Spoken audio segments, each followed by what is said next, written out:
Zay ny amin'iny fa nandao ny efitrano fivoriana androany ireo mpandrevitany avy amin'ny fanjakana mivondrona ao anatin'ny olafitry ny mpandrevitany tahay nandritra ny fotoana tokony anatanterahana ny fivoriam-biara-potoana androany mantsy dia mitrangana disadisa sy fitovin-kevitra teo amin'ireo mpandrevitany avy amin'ny fanjakana sy ny birao mpitantana ny olafitra nanao fanambaran'izy ireo noho izany ary mangataka ny andravana ny birao.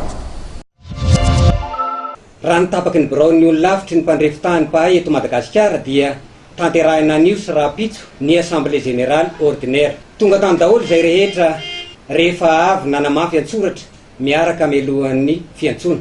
Nisy anefa ny fisakanan'ireo namanay sasany izay tsy naloha latsakempoka izay mifanohitra tanteraka amin'ny voalaza ao amin'ny sipika anatiny 7/7 izay milaza fa ny fanatrehana ny fivoriam-biara-potoana dia tsy maintsy atrehan'ny mpikambana rehetra voasoratra ao anatin'ny tableau-ny olo-lavitra ary mahafeny ny atsasa manila ny mpikambana vao azo ekena.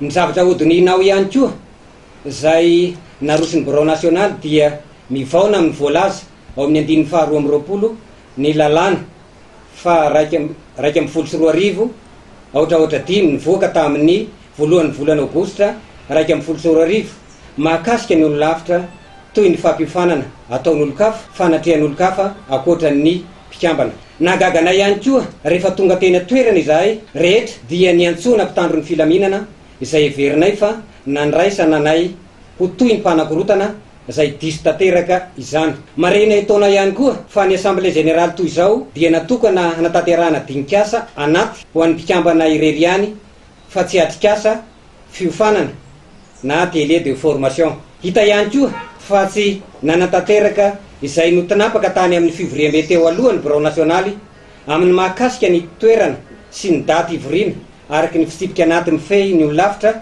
araky ny ao amin'ny 5/20. Noho izany dia toerinay marindrano ny fanavakavahana fampisaraham-bazana ary nisy fanarahn-dalàna ataon'ny birao nasionaly ny olo-lavitra ary sy tompona andraikitra amin'ny zavatra tapaka amin'ny fivoriam-be io izahay. Araka izany ihany koa dia mangataka ny andravana ny birao nasionaly tsy misy atakandro izahay.